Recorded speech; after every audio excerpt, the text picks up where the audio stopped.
টক ঝাল মিষ্টি মুখরোচক কাঁচা আমের ইনস্ট্যান্ট ঝুরি আচার তেল ছাড়া রোদ ছাড়া এইভাবেই বানিয়ে ফেলুন।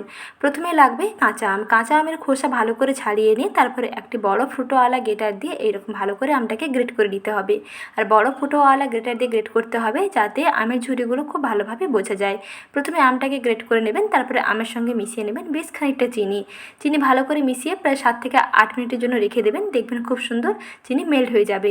তারপরে এই কড়াইটাকে গ্যাস ওভেনের মধ্যে বসিয়ে এর মধ্যে দিয়ে দিয়েছি অল্প একটু লবণ আর দিচ্ছি কাশ্মীরি রেড চিলি পাউডার। তারপরে একটুক্ষণ কষিয়ে নেব। যখন একটু চটচটে হয়ে আসবে তখন এর মধ্যে মশলা অ্যাড করতে হবে। অল্প একটু ভাজা জিরের গুঁড়ো আর 1 চামচ দিচ্ছি ভাজা মৌরির গুঁড়ো।